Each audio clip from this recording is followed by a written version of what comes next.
I'll just do it anyway. Yo, what's up, everybody? Welcome to the first episode of the year, 124. Today, we revisit the four pillars. I guess we'll call this our annual revisiting of the four pillars. What that means, essentially why they're there, what it means to us at the minute in comparison to what it potentially meant last year or previously, and what our goals are for the year ahead in terms of managing them and progressing forward in them. Plus, and make sure you focus on the prioritization and order that these pillars are. Spoiler alert, Dave. No, I'm just saying. Pay attention to it because it's important. Just saying. Pay attention to the order. Pay attention to what we're saying. Tune.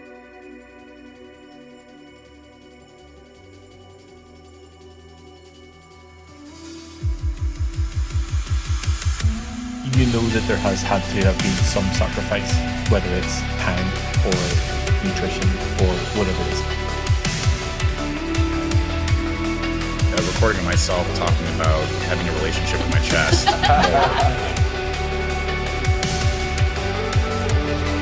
I'm Ben Canning. I'm Dave Kennedy. And this is Hacking Health Podcast. What are you clicking? What are you? You can hear me clicking? Yes, are you just clicking stuff? I'm ordering new road gear. I'm not gonna lie. Oh, okay, yes, that's fair. That's fair. Anyway. Happy New Year. Welcome to episode 124 of the Ben and Dave Show. Hey, everybody. Happy New Year. So yeah. This will be released in the New Year. This is, for us, it's Friday, December 29th. So we're getting our podcast in a couple of days before the New Year. But Happy New Year, everybody. And hope, you're doing your fitness and you actually got to the gym New Year's. I was actually watching a Sam Sulik video, of course, because that's what we do. And he was talking about how it was Christmas Day and he was going to the gym. And he's like, I know everybody else is here with me, right? And he's like, well, unless like the gym's closed and I've been there, but 99% of you, that's not the reason why you didn't go to the gym. So, it's it was funny to watch him Christmas Day. I think he had a Christmas hat and stuff like that. But I definitely got my lifts in. And did you train on Christmas Day? What's that? I did live Christmas Day. Yeah, I was going to, but I just the times that the gym were open and it just had to... Oh my gosh, I'm out. I'll see you guys later. Then you can do the podcast on your own. But that will all change very soon. Anyway, apart from getting your lifts in and me not getting my lifts in, what's going on? Well, I have gotten sick, so I had like a upper respiratory cold. Yeah, so I still have a little bit of the cold going on. And of course, it hits the day before Christmas, which is absolutely amazing. Yeah, perfect. Yeah, great timing. Yeah. And I haven't been sick at all. Like I've flown on planes all over the place. People next to me hacking up and coughing. And I don't do anything and then I get sick. Like it doesn't make any sense to me. But anyways, that was good. Not good, but Christmas was really good with the family and hanging out with that and everything else. I cooked 12 steaks. So I had a sous vide 12 steaks, and I have this whole technique. It's a whole process. Like it doesn't need to be this complex. It probably makes no difference whatsoever at all. But with sous videing, you're taking the steaks and you're cooking them via water heat. And instead of doing a flame, instead of indirect heat, you're just taking a bunch of steaks and you're immersing it inside of like a plastic bag, inside of a water that's controlled. And why that's important is it kind of keeps all the juices in and everything else. And so what I use Wagyu beef tallow, and you can just order this on Amazon. It's not like expensive like Wagyu, but it's Wagyu beef tallow, so Wagyu fat. And I just hit salt, pepper, garlic. My favorite. I used to make my own blend of salt, pepper, garlic, and so you kind of got to like look at ratios. And so like higher salt, higher garlic, less pepper. You don't want your steak to be too peppery. And so I actually found Blackstone's salt, pepper, garlic mix is like perfect. So I just order like 30 bottles of that, and that's what I cook for everything. Like literally everything I cook is just salt, pepper, garlic. That's all you need. You don't need anything crazy. I agree. It's like literally all you need. And so I take the steaks and I have these it's like a little meat tenderizer. It has like a whole bunch of little tiny like poking things in it. And you take the steak and you slap it down and it pokes a million holes into the steak. And then I put salt, pepper, garlic on both sides. Then I wrap it with Wagyu beef fat. I take Wagyu beef fat and just, kind of just roll it in there. Then I throw it into the plastic bags and then I let it cook. And usually I let it cook for 125 degrees, which gets you just a slight little bit below medium rare. So medium rare, I think is 130, 135. And then what I do is I let it cook for about 2 hours. And what's great about sous videing, especially if you're cooking for like a large family, you don't have to worry about when it's done. Like, it's when it's done, you can't overcook it. You just keep it at that specific temperature, and it keeps the meat at that specific temperature. So you can let it sit for 6 hours, at 125, and it's not going to overcook or undercook. It's going to be perfect. I went to my mother-in-law's house, and I literally had this big ass battery, external battery source hooked up to my sous vide. My sous vide's a Typher.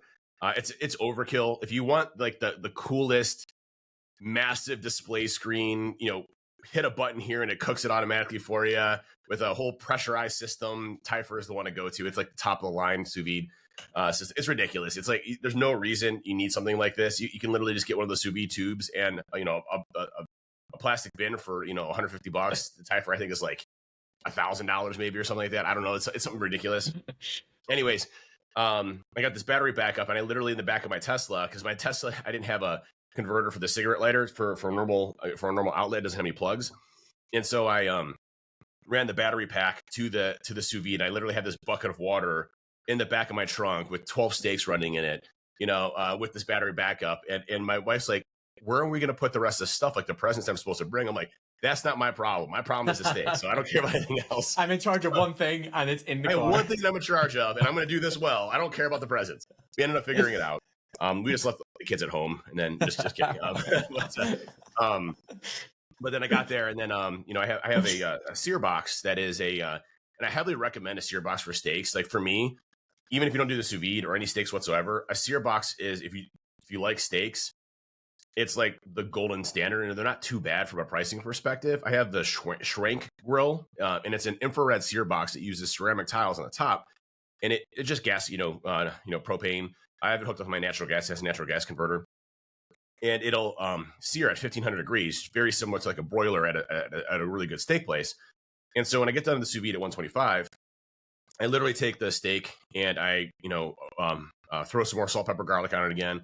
Then I wrap it around Wagyu beef tallow. And there's like a drip tray at the bottom, and I put butter, Wagyu beef tallow, salt, pepper, garlic, all in that drip tray that melts. And then I sear the top, for less than 1 minute. So I put 1 minute on top on one side, 1 minute on the other. It gets it to that perfect medium rare degree temperature. Just 1 minute on top, flip, 1 minute on the other side. And I can do 4 at a time on the Schwank grill. And then I put those into the drip tray that's below it, keeps it warm, and also soaks up all of that extra, flavors and stuff like that. I'll flip it every so often, and then I just knock through those, and it creates like essentially at least the best steak that I've ever tasted. And obviously I'm biased, but all my family sees the same thing. So when I go to steak places now, like Fleming's or Morton's or things like that, it doesn't even come close to comparing to what I'm able to actually build there, which is cool. Well, I'll say this, like for the longest time, I had a similar thought on steak places. I was like, I can definitely cook steak better myself. Now, I do not go to the same extent that you do. I just literally leave it out a couple of hours and then throw some butter in the pan and then cook it. And I don't even go by temperature. I just go by how it feels. But I think I realized the thing that I was doing in the steak places, I was ordering the wrong steak, and I think I've rectified that situation now.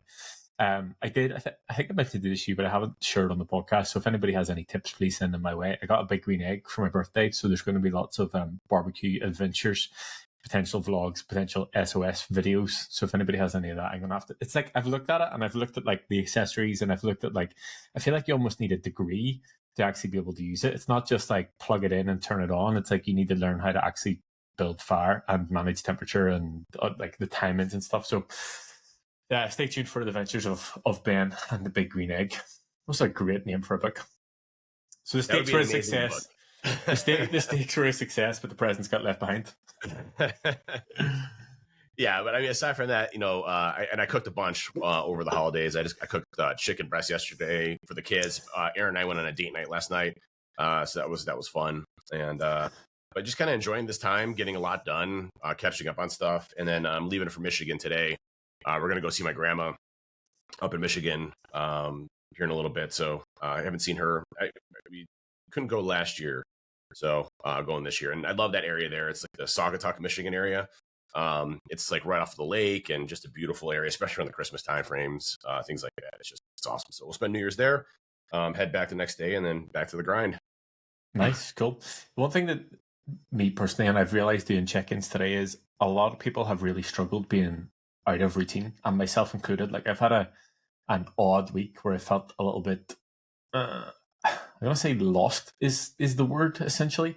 And I was chatting back and forward to Matt about it yesterday, and we sort of came to the conclusion it's almost like the chaos of work and the sort of forced routine and structure from having shit to do is almost needed in life.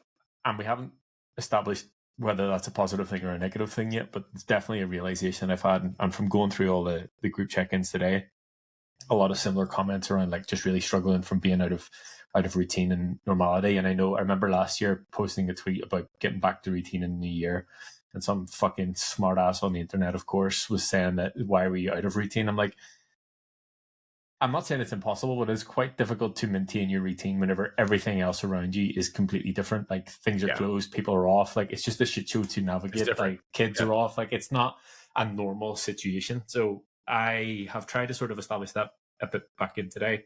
I'm going to chill out at the weekend, and then I'm looking forward to getting back to some normality. I feel like in my head, I don't know why, because I never really feel like this, but I feel like January's just going to hit me like a sack of shit.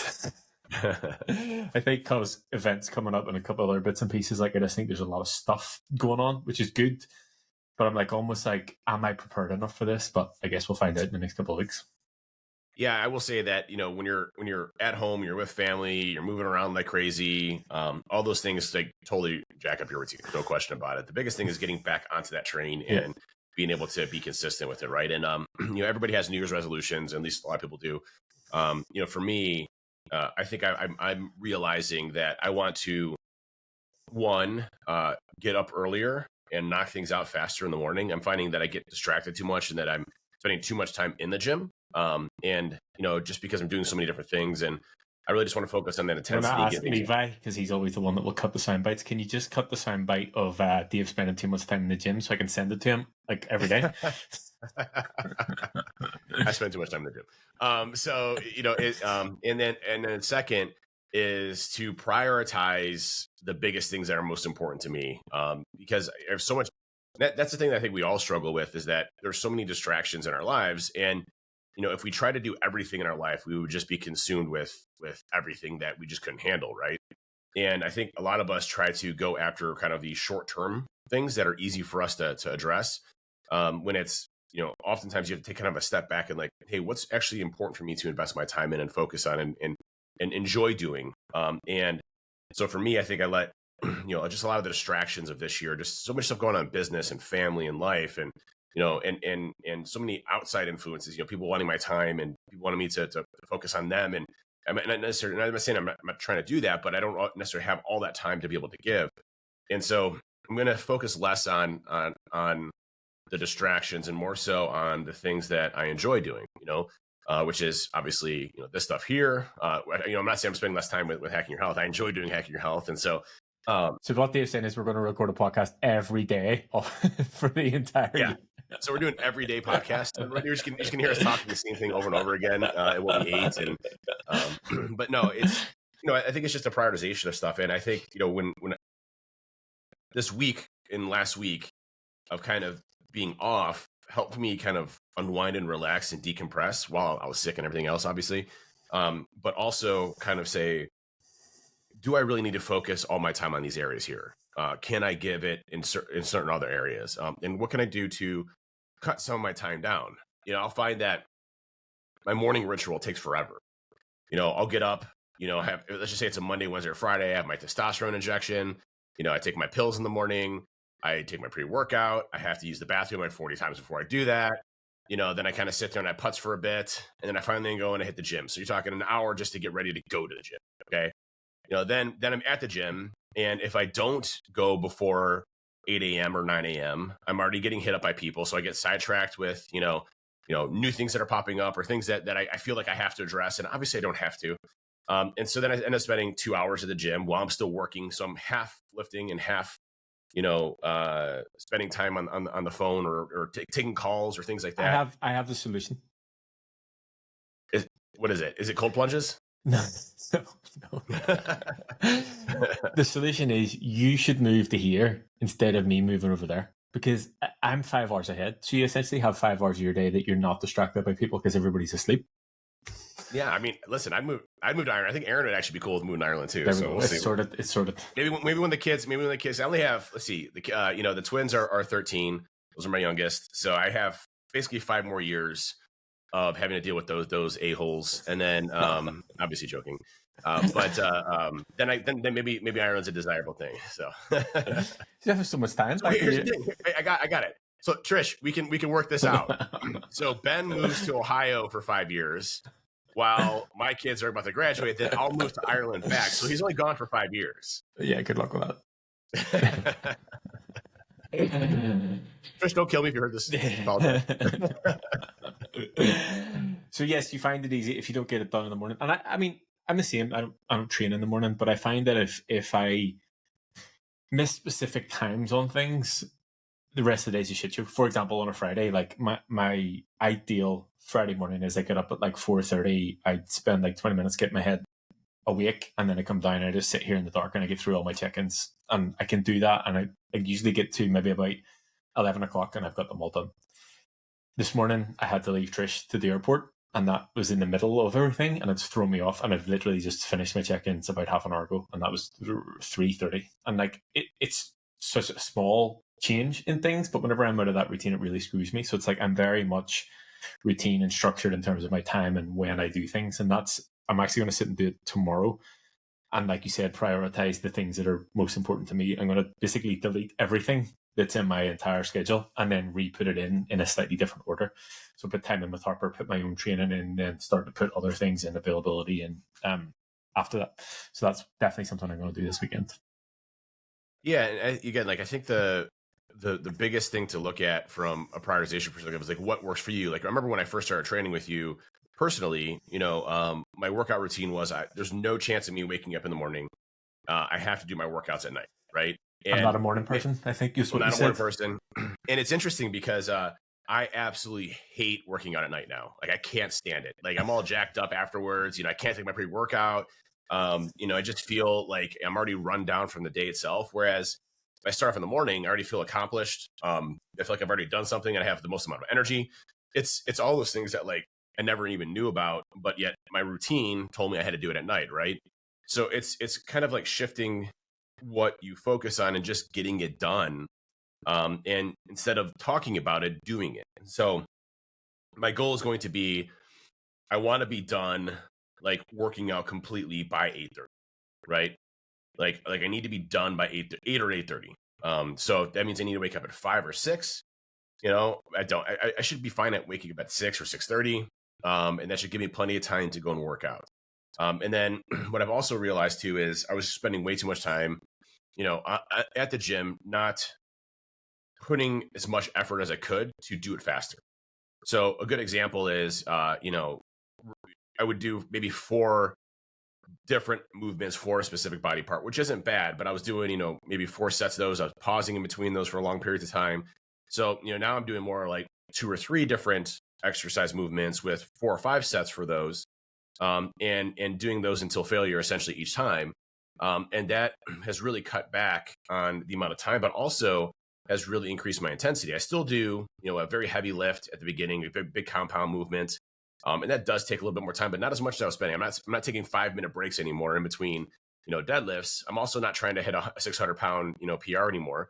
So, I'll do, 505 for 5, then I'll do, 525 for like 3, and then I'll do a couple back off sets on top of that, right? And I'm kind of building up as I go along. And that whole deadlift component may take me only 15 minutes now, where it used to take me 45 minutes, right? So, it's really trying to get more efficient with the time and what I do. And then also just recognizing I have these distractions in place and I have to manage them in a way that either A, I don't do them, or B, I kind of defer to something different. So it's making those changes to be happier with what I do and spending the time with the things I like to do. Agree. And I think we can, I think what I'm going to put that down to for you, I'll summarize that for you specifically, is learning to say no to things. That's always been my biggest challenge. No question about it. Yeah. Right. I mean, it has always been one of the hardest things that I've always had trouble with. And, it's character flaw and a strength, I would say, right? Because, I like helping people out. I like, that's what gets me happy in life. But at the same time, I can't help everybody, right? And that's the thing. I have to realize I can't do everything for everybody at every given time. Agree. Right. We're going to do our usual, this is the first podcast of the year, and review the four pillars and where they're at. I'm going to shout out Jason this because he reminded me that we did that a couple of weeks ago. So I was like, okay, right, yeah, I'll remember to do that. For anybody who is new or doesn't know what the fuck I'm talking about, essentially the four pillars are what we have built We Hack Health on, essentially. They sort of came initially from whenever I coached one-to-one under BC training. There were four pillars then. They are slightly prioritized in a different order, which was a big realization for me a couple of years ago. But I think it's important to revisit them and for people to revisit them in terms of like where they're at with them, where they potentially are falling down or struggling, or even more specifically, like what their goals are within those for the year ahead. For anybody who doesn't know, they are mindset, lifestyle, nutrition, and body. When it comes to mindset, I think the biggest thing for me from the year just past, so 2023, is working so closely with Kira, obviously in the stuff that she's helped me do. And I'll sort of talk a little bit about a call that I had with her literally yesterday. I wasn't necessarily sure if we had a call booked, but it was in my schedule, so I just clicked into it and hoped she was on the other side of it. But we were talking about basically allowing me to actually feel the feelings that I'm feeling and not just push them away because I'm like too stubborn or whatever it is. And it was a little bit about work and feeling like I'd lost my shit and I was out of control, and it came back to just being out of routine, and it was absolutely fine. But previous version of me would have just been like, no, I'm fine. I'll just work through it, like literal work. And one of the biggest things that she keeps saying to me is like doing the actual work is challenging yourself on why you feel the certain things that you do and what the missing need within that is. So for me, the mindset piece has changed drastically, and I've sort of taken it right back to like actually understanding why I am the way I am and being okay with those things. Because for the longest time, I wouldn't have liked to admit it that I was human, because I would have been seen a slightly different way as like, how do you get all this stuff done and whatever else. And I think that while that's cool and all, it's also, I mean, I can be a relatable person, and I do actually struggle with certain things and being okay with that. So that's a big shift for me within this year. And as I said, working so closely with Kira on that, and then introducing Kira and actually Sean to the weekly calls, I know it's been hugely beneficial to me and obviously to the rest of the team. Yeah, the I think desire for us to want to do everything for everybody and not show weakness and vulnerability is something that I think men struggle with quite a bit. And it's a men and women thing here, but men are often the bullheaded, should never show emotion, never admit weakness or defeat. It's just kind of ingrained into how we think and act. When many times, just by talking to somebody about a problem or going through something, like, oh, hey, I didn't realize that. Hey, no worries. Let's figure this out, right? And I struggled with that for the longest time as well. With business, I was always expected to be able to get everything knocked out. When I was in engagement, I'd sacrifice my health or anything else around me just to make sure that the engagement went perfect, regardless of timing and scheduling.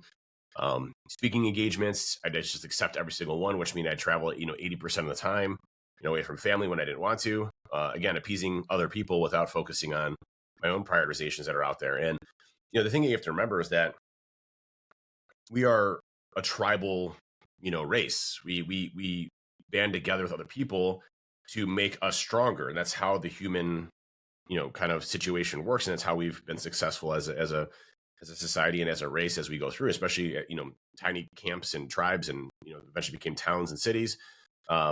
We need to rely off of other people to help us when we have weaknesses that maybe another person has strengths with. And I think when you look at kind of the four pillars of, what you've been able to build, Ben, those pillars are paramount to literally everything that will make you successful, not just in fitness, but also in business, in life, and family, everything else. And I actually just saw something on the mindset one recently with Dr. Lane Norton, where they showed, I retweeted it. I'll have to send it, but it was really good. He actually went through some of the clinical studies on the success ratios or probabilities when you have like a coach or somebody that keeps you motivated, or somebody that allows you to learn more about a specific topic, and specifically around fitness and weight loss.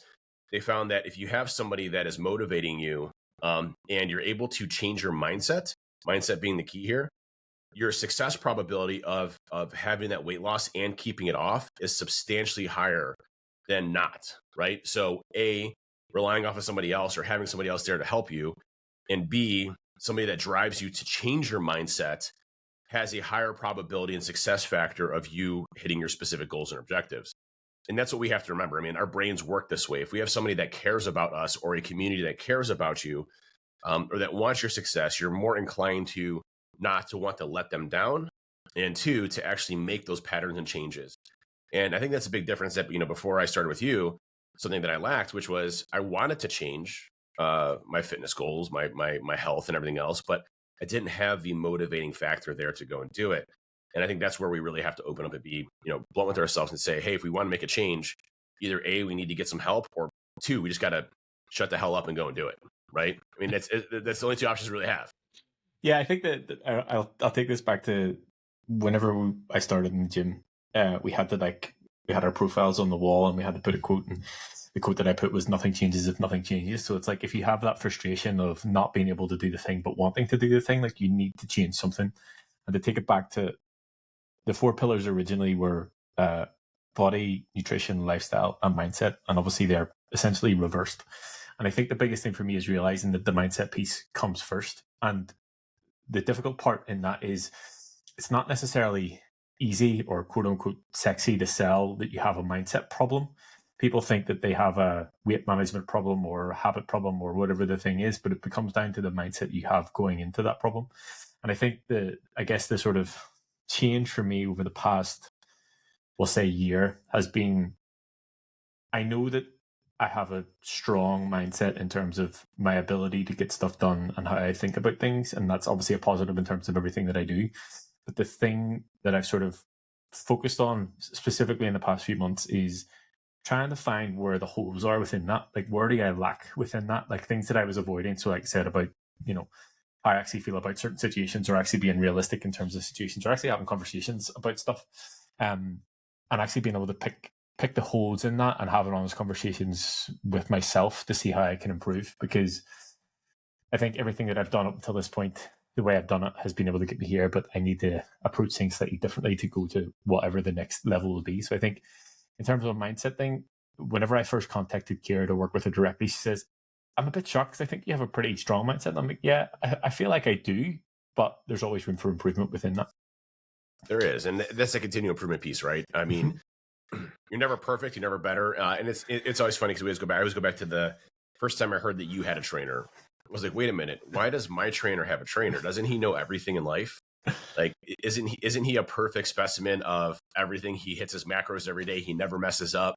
You see, this is the problem, because this is where I came to, like, I didn't want to come across human, because I specifically remember I put a picture of a pizza on Instagram, and Louise replied being like, oh my god, you eat pizza too? And I was like, should I have not posted? I was like, should I have not posted that?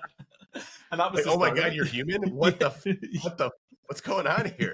What? Yeah, and that was the start of it. I was like, oh, I can't admit this stuff, but I think the more that I get into it, and I actually recorded a vlog yesterday just on how I was feeling after I had the conversation with Kieran. I think people being able to actually relate to people and understanding that, I deal with all the same sort of shit too, is probably more beneficial to them to look at me and go, and, oh, sorry, for you, you're the fucking trainer, you know all the stuff, or whatever the narrative is. I'm not gonna lie, like, I mean, I was really taken back when I found out you had a trainer. I was like, how does he have a trainer? Like, does he not know what he's doing?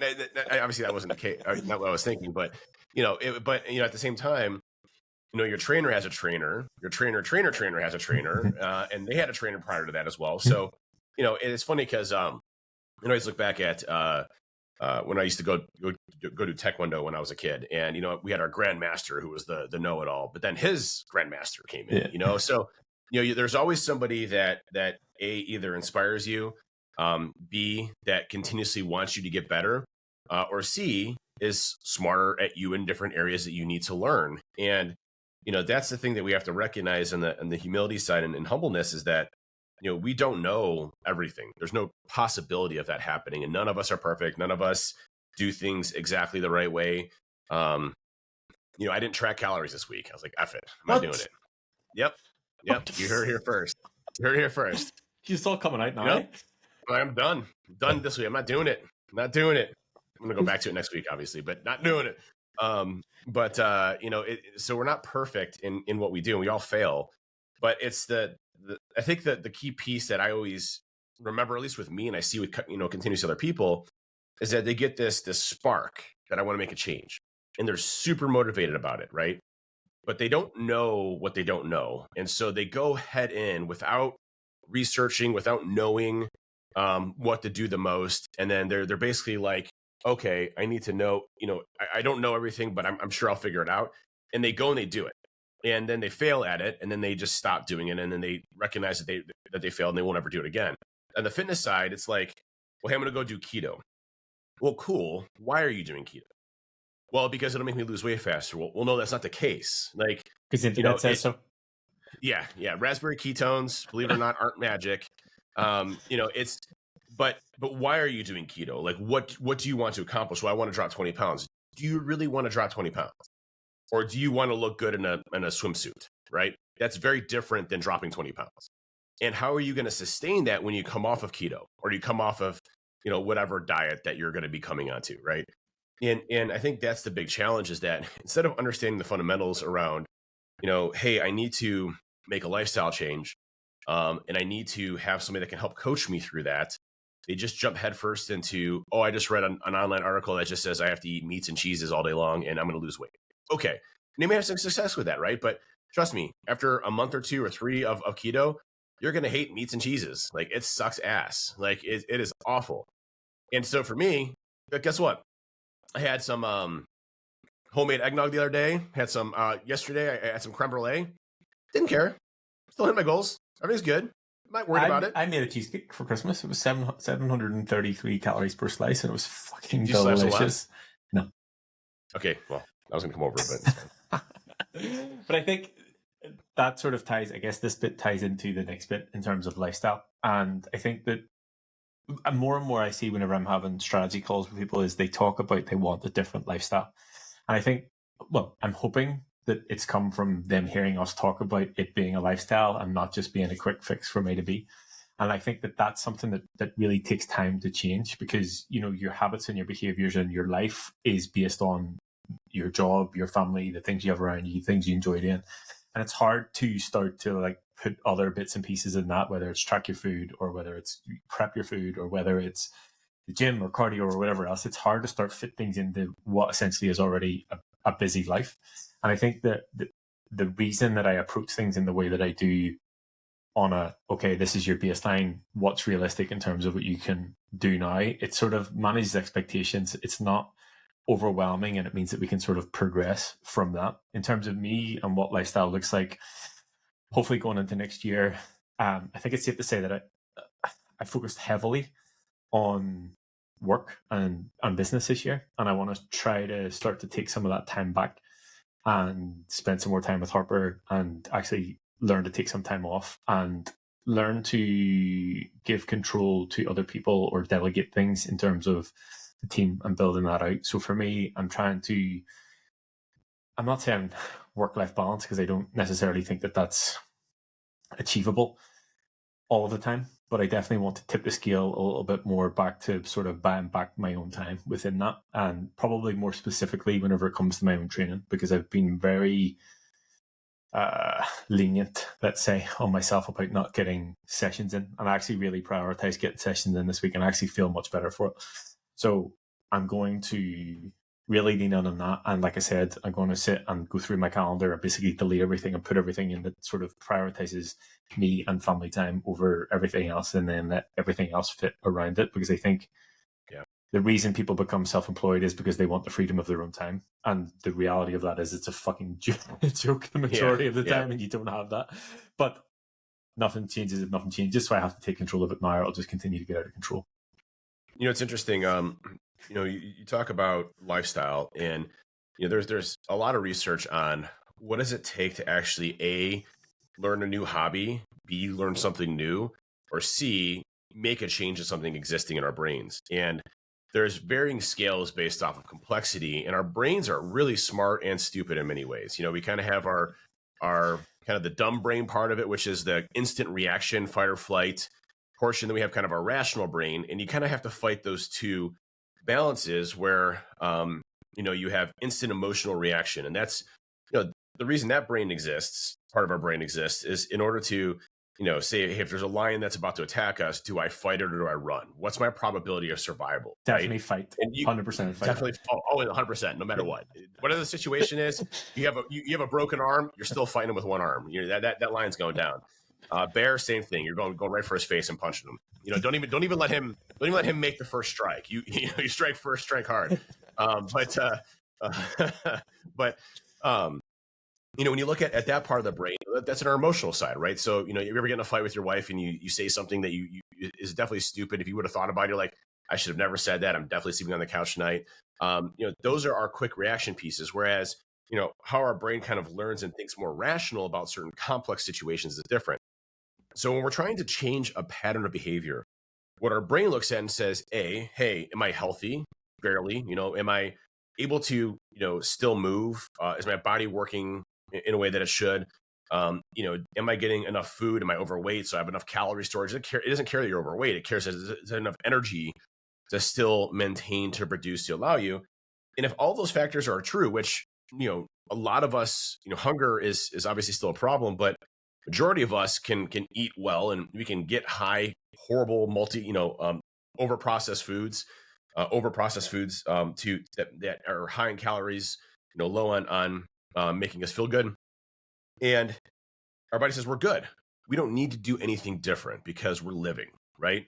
So in order for us to change that, we actually have to go against what our brains tell us and say, listen, this is going to suck for a while. Like, so for example, going to the gym, right? Lifestyle change.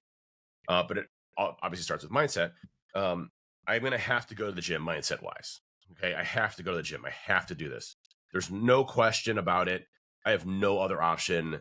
It's just one of the things that I have to do. That's when I wake up in the morning, I wake up and I say, I have to go to Orange Theory. I have to go to the gym. If I don't get that done, I'm failing at what I'm doing. Second part is the lifestyle component, which is actually going and doing it and knowing that it's going to suck because your brain is going to fight you.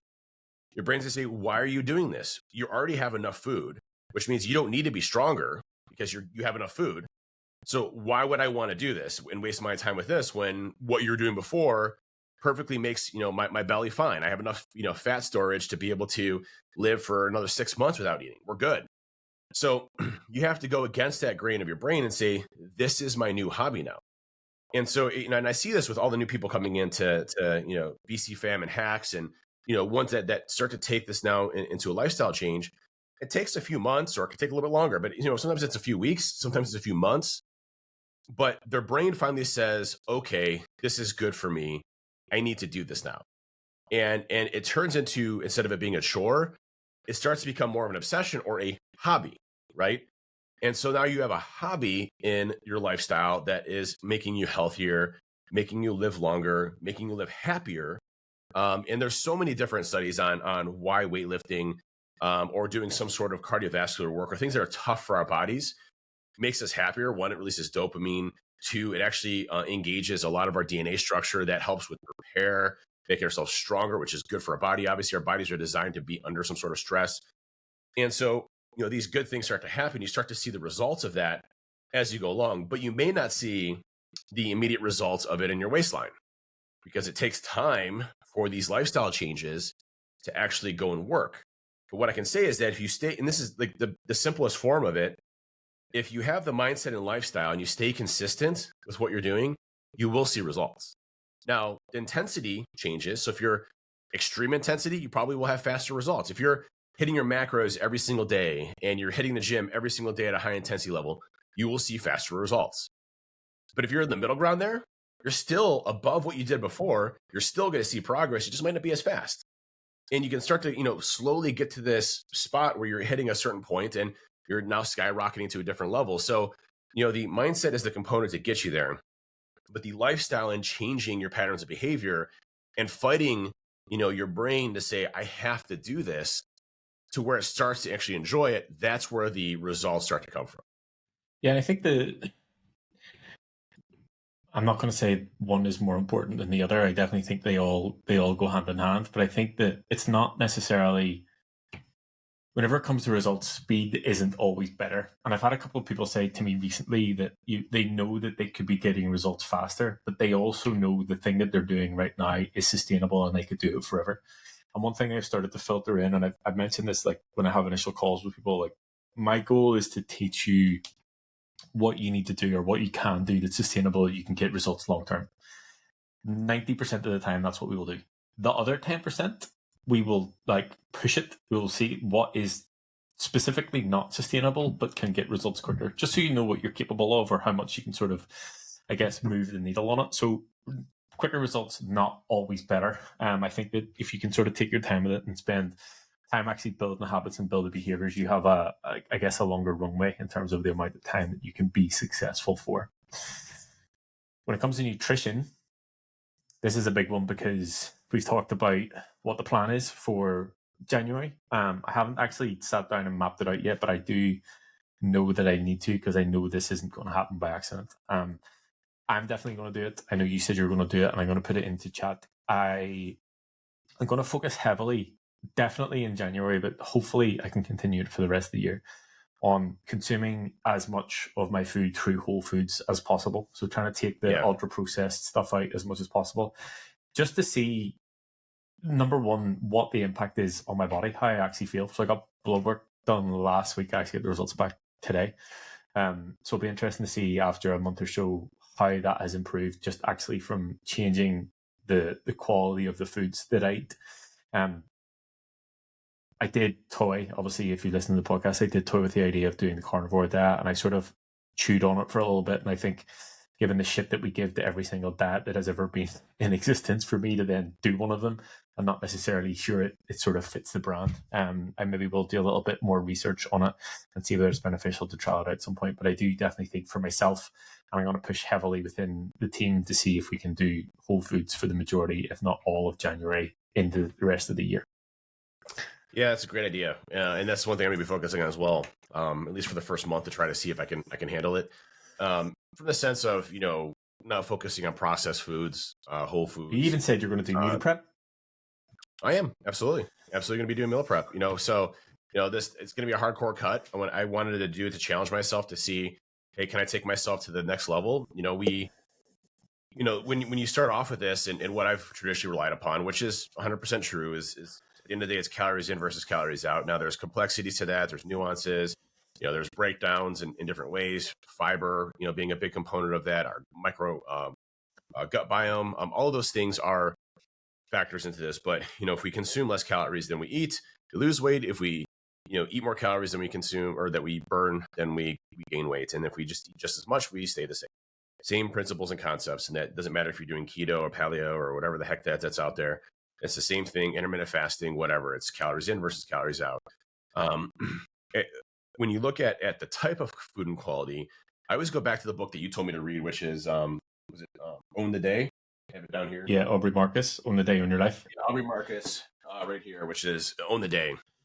And see if I can there. And I'll just say Aubrey's amazing, but he's gotten fucking crazy. His podcast is insane. I actually checked it the other week. I checked it in like 6 months because he got like crazy and like ayahuasca and like tripping and stuff. And so I went back to see if like he kind of normalized a little bit, and it's even crazier. So the book he has not. He has not. He has confirmed he's still crazy. But I can tell you that his book here is really good. And it always reminded me of one of the chapters in there that talked about how we look at food.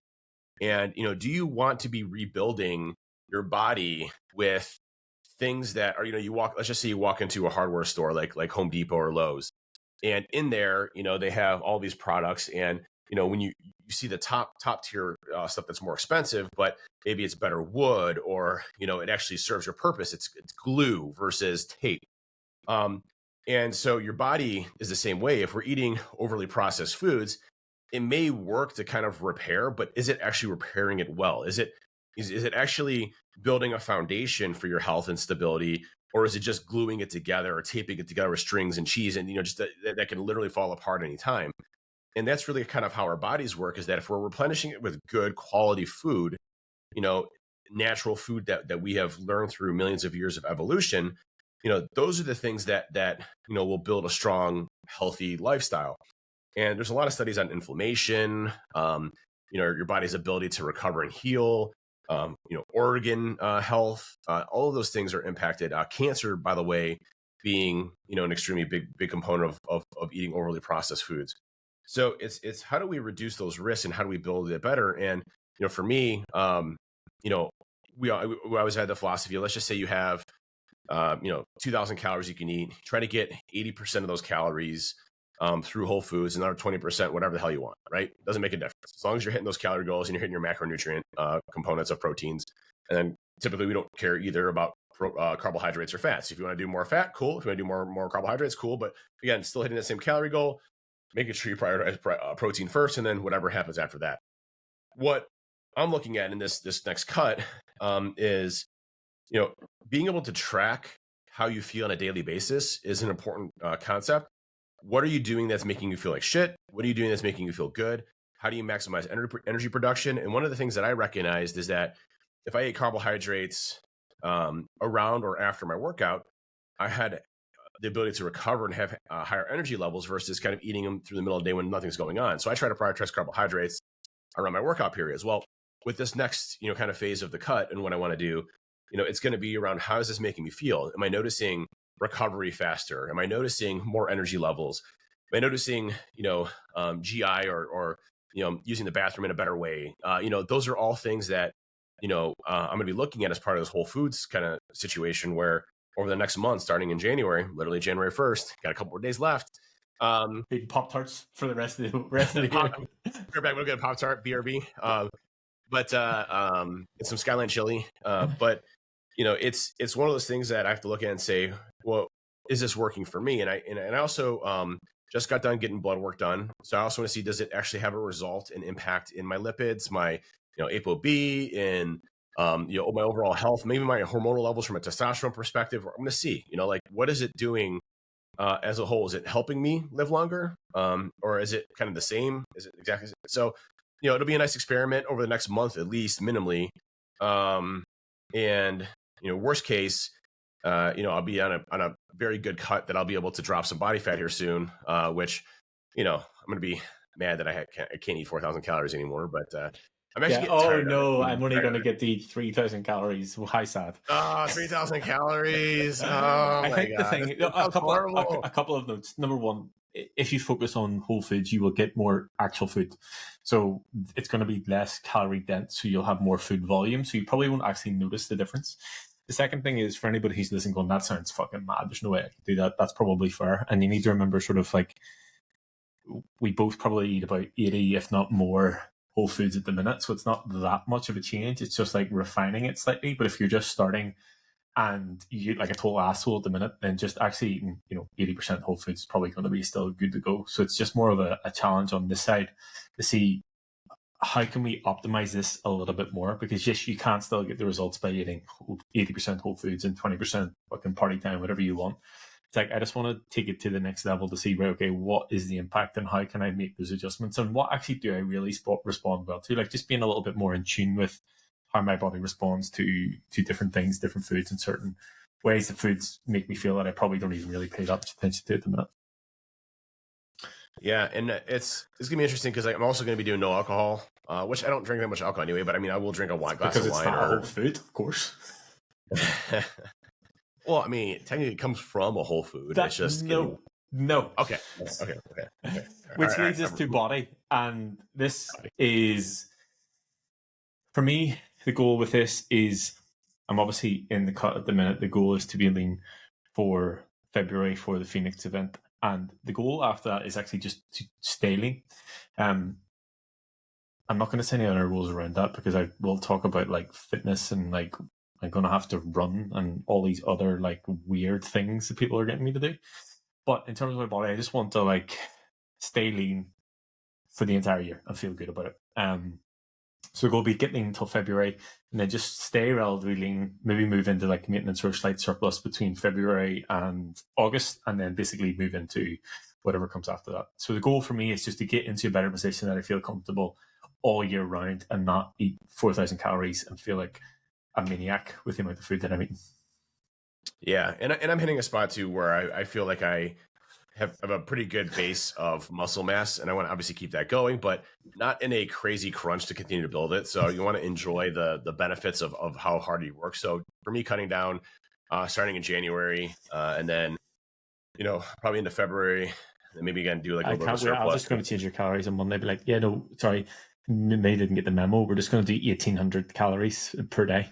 That would not be good. That would not be good. But we'll see. We'll see. But I'll secretly be eating 4,000 calories. But, Donuts. why is this not working? Why is this cut not working? Yeah, I don't understand. Ben's lost it. He doesn't know what he's talking about anymore. But no, I think the goal for me is, again, to sort of come back to the lifestyle component, like prioritize myself on my own training and cardio and steps and being outside. And even on top of that, like a lot of the stuff that Lorraine is doing in terms of mobility, like actually being functionally better. We had a call with her yesterday, and one of the things that we were talking about was like 90% of the people on the call and that I work with work at a desk in some way, shape, or form.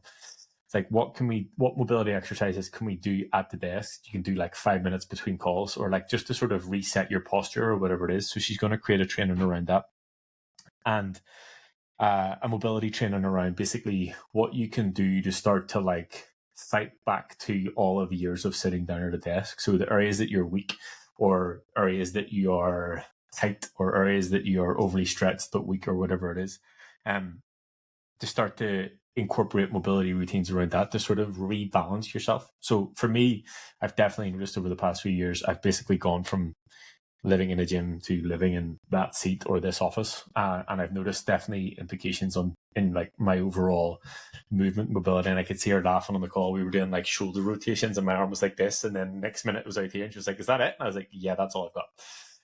So just stuff that I probably took for granted before whenever I worked in the gym, because I was definitely moving a lot more. So even just actually having a body that is useful, and not just looks relatively good, that's going to be my focus for next year.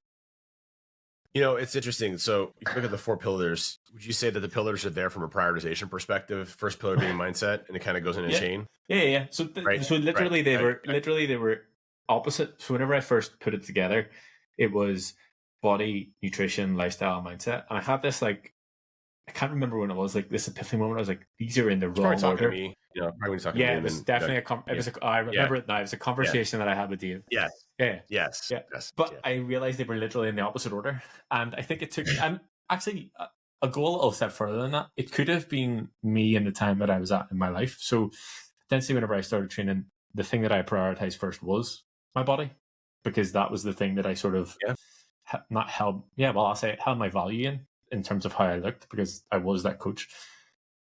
But then over time I matured, we'll say ish, but I realized that they were in the wrong order, and that's why I changed them essentially. But definitely it was after a conversation that I had with you. I remember it well. Definitely haven't, Dave. Yeah. But no, the reason I bring that up, and I knew obviously that was the answer, but the reason I bring that up is that notice body is going to be the most prioritization that people think that they need out of this, right? So when they come to a coach or they're going on a specific diet, their goal is going to be, I want to lose 40 pounds. Mm-hmm. They don't know what that means, right? So you're going to lose 40 pounds, but you're still going to be skinny fat. You're not going to be happy. You're still going to feel fat. Even when you lose that 40 pounds, you might have lost 40 pounds, and congratulations, that's a huge accomplishment. But you're not going to be where you want to. How do you put yourself in a structure that allows you to either A, let's just say you're happy with 40 pounds. Okay, cool. How do you keep that 40 pounds off? Or B, what does that actually mean? And, the biggest thing that we handled my situation, I think, perfectly, but I wish I could take my mindset now and go back in time and just do a crazy ass bulk for a couple of years and then cut it off, right?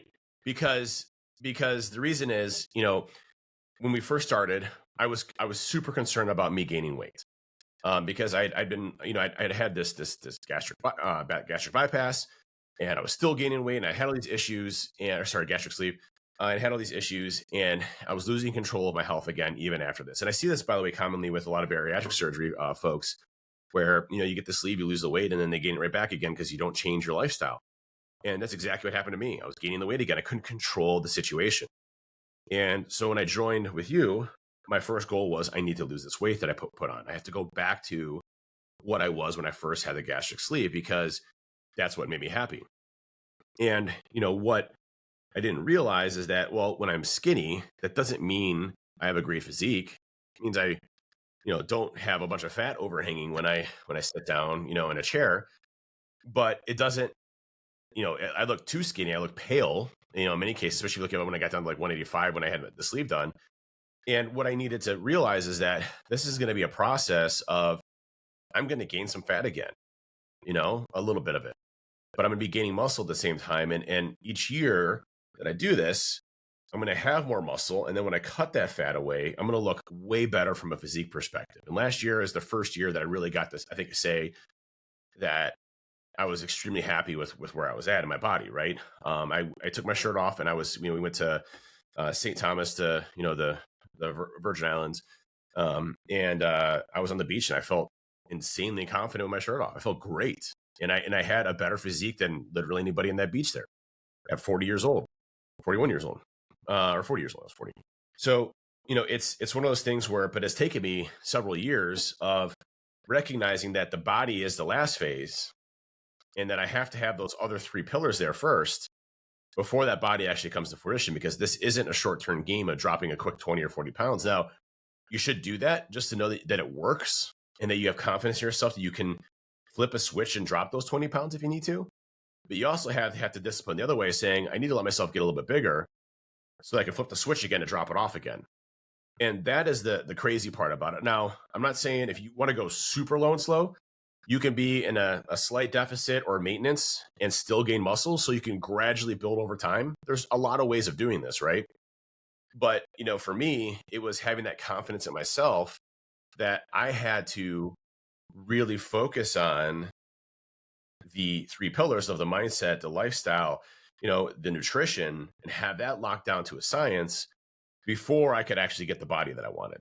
And that's, by the way, sustainable, not just now, but in 5 years from now, in 10 years from now, in 20 years from now. And that's, I think, where the four pillars come together and meet.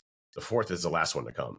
And well, that's exactly it. And it's like, if you work on your mindset and you work on your lifestyle and you work on your nutrition, you get the body as a byproduct of all of those things. But if you focus on the body, you don't get any of those other things. Like, okay, yes, maybe you'll get the knowledge of I can drop 20 pounds and do this thing. But number one, as you mentioned, you might not actually be happy with how you look. And I've seen that time and time again. It's like, I just need to drop weight. So even the ability to have the mindset within that to know that the scale is not the only metric, like that's why we need to focus on the mindset stuff first. And that's why it's so difficult to like try and detach from the scale or the body or whatever the thing is. But like, I know that this is what you want, but you have to trust me by doing these other things in other steps so that you will get that at the other side and actually be able to keep it for a longer period of time.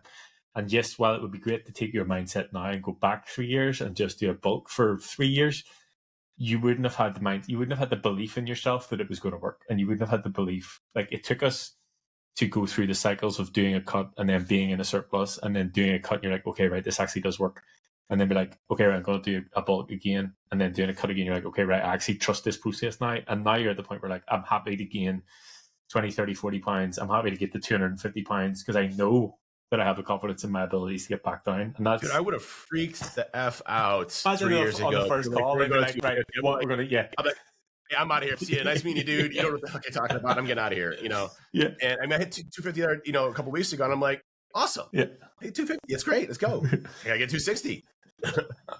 Because I know January 1st, mindset shift, right? It goes from eating whatever I want to highly calculated, highly methodical, highly, disciplined until I hit my other goal. So it's a different spectrum, right? But I have those things built to be able to allow me to do that. Yeah. And that's why they're in the order they're in. That's why they're order in. Love it. After the profound conversation with Dave that I had that one day. Those are the four pillars that will lead you to success. And we try to rehash those because they are so important and the foundation to literally everything we talk about here. One last topic I want to bring up before we wrap up, and it'll take me 3 minutes. But there's an interesting thing happening here in the United States right now that is definitely concerning. So there's kind of a war on peptides going on right now here in the United States. And it has nothing to do with the safety or efficacy of these peptides. It has everything to do with the drug companies being able to make money off of it. And, what we're actually seeing is that So they just reshift. So you can't actually license or patent an actual molecule. So like peptides are essentially a chain amino acid that's natural in our bodies that tell us to do certain things. There's instruction sets for our bodies to do things naturally. So they're very healthy, very safe, and you can essentially tell, hey, body, I need you to produce more human growth hormone. Hey, body, I need you to heal this area faster. Hey, body, I need you to create more energy. So you can control these variables, and these peptides are fantastic for that, and have helped where there's been some deficiencies in certain areas. And they're been around for hundreds of years. They're extremely safe. A lot of clinical data. What you can patent though, and what these drug companies are focusing on, the big drug companies, is if you take the molecule and you prescribe essentially a dosage of it with a delivery mechanism, you can essentially patent that, which then shuts down the production of the peptides from being able to be prescribed unless you use the brand names that are out there. And so most recently, they're going after BPC 157, which is one of my favorite peptides, like my staple peptide for when I'm hurt. BPC 157 is a peptide that, let's just say you have an injury. So like, let's just say I pull my shoulder, you can inject into the shoulder area, and the peptides actually are instruction sets for your body to send all of its healing stuff, blood flow, everything else, to repair that area faster. So I've actually noticed, repair cycle wise, it can be 2 or 3 times faster of healing with the peptide than not. And so they've gone after that. Now, they weren't able to patent it, but what they did is they worked with the FDA to say that it's a dangerous substance. And even though all the studies that are out there show there's no side effects whatsoever, and the only studies that have been done that had negative side effects were things that were contaminated from black market situations. So it's perfectly safe and healthy, again, naturally occurring in our bodies. And so they moved it to a dangerous substance method, which means that doctors now have the liability that if they prescribe it, they can be sued essentially for it, which effectively shuts down BPC 157. Now, it's not fully into effect yet, and it still could be fought. So we still got a little bit of time before that happens, but just know that there's a lot of stuff going on now in the peptides market that will probably drive most of the market then to go in the underground, the black market area, which means now you're dealing with the efficacy, the safety of those products because you don't know the how they clean it, the actual products they're putting into it, the contaminants that are in there. And so you're dealing with that whole kind of piece there that you're injecting in your body, things that you don't know. And to me, it's insane that we're dealing with this where the medical industry is so focused on reactiveness of a symptom, not the root cause of a symptom, and making sure that your body, you and your body can be optimized and live long versus, hey, there's a problem. Here's a temporary fix, like giving you a drug to reduce pain. Well, why is the pain there in the first place? Hey, I'm having low sex drive, low energy, brain fog. Okay, here's a drug that will increase your dopamine levels so that you don't have brain fog anymore, but doesn't reduce in your symptoms because you have low testosterone. These are the things that we're dealing with today. So it's important for everybody to know that, there's a lot of this stuff going on. There are things that we can do to help correct this, but it's not working with the modern medicine field today because it's all heavily done by the large pharmaceutical companies. And I'm not saying the large pharmaceutical companies are evil and bad. They can produce some amazing things that are out there. And I'm a big advocate for science and understanding your body. But, when you're going after things that are safe because you want to make a profit off of it and you're leveraging the FDA, the DEA and other things to be able to do that, that's just wrong. And, we should definitely be pushing back and fighting back to be able to stop these things from happening. So what I'm hearing is you're stockpiling peptides so that whenever you can get your hands on them. Yeah, I just put an order in for 7,000 units of BPC 157. It's a compound, so it doesn't actually expire much. So, but yeah. But I mean, we've talked about peptides before, and it was just a matter of time before somebody got involved because they are so good in terms of like the. Well, think about it. I mean, there's peptides for increasing IGF-1, your human growth hormone levels. So like ipamorelin and tesamorelin, right? Perfectly safe, but it's not the brand name natural human growth hormones that you can purchase that cost you $2,000 to do the exact same thing. Yeah. So $2,000 or $100, for a 6-month supply versus a 1 month supply. That's the difference that we're talking about here, and why they're pushing against this. I also think though, rather take the thing that tells your body to produce it than just actually taking it as in having 100%. more. 100%. Yeah. And that's why, like, when people go on testosterone replacement therapy, there's the pituitary sends a signal for LH and FSH, your sex binding hormones, to tell your testes to produce testosterone. Oftentimes, there can be a signaling issue between your pituitary and your testes, which is why you have low testosterone. So you can leverage like gonadotropins, like gonadorelin or HCG, that are simulating the peptide, the chain amino acid that comes from pituitary to testes to tell them to produce. So some people can actually fully recover from testosterone purely through peptides, versus having to leverage the full testosterone replacement therapy, which is, putting in external testosterone into your body. Now, again, molecule wise, it's the same, but it's not a natural process. So, those that are taking testosterone, if you don't supplement with a gonadotropin, your testes will start to shrink because they're not producing as much testosterone. So what I leverage, obviously, is testosterone, and I do a gonadotropin as well to still continue that natural production of LH and FSH signaling via gonadorelin. If you do HCG, it's just, I think it's just FSH. But I could have that wrong. Luteinizing is a hormone versus, anyways. But it just one versus both. Gonadotropin is going to do both. Gonadorelin is, but that's more of the natural way of doing things. I'd rather my body naturally produce the healing mechanism versus introducing something foreign to instruct it to do that, or instruct it to do something different that my body isn't natural at, which has different side effects and things that can go wrong. So, 100% peptides to me, there's thousands of peptides out there that do different things. There's melatonin ones that give you a natural skin tan. There's, there's so many different ones that are out there that do different things for your body. It's just instructing your bodies to do things a little bit differently. And that should be something that should be readily available to everybody, because it's how our bodies actually operate and work. Agree. It's like little code for your body.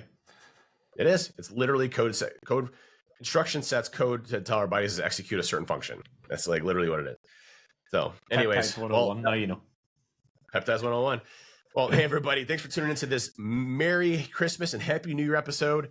Happy New Year and 2024 to everybody. I hope you had a great time with your family and friends, and we will catch you back same time, same place next week. It's going to be a great year for you all. Thank you all for the amazing community we had this past year, and we continue to grow. You folks are absolutely amazing. You inspire us, and let's keep it going through the new year and into 2024. We have some major things happening in 2024 that we can't talk about yet. Super secret stuff. I do feel like Ben and I know about. We do need to start talking about it, because people are going to be like, shut the fuck up. So maybe in the next couple of weeks, we'll start talking about it. We'll start talking about it a little bit. Sounds good. Yeah. Right. See you next week. All right. Thanks, everybody. Catch you later.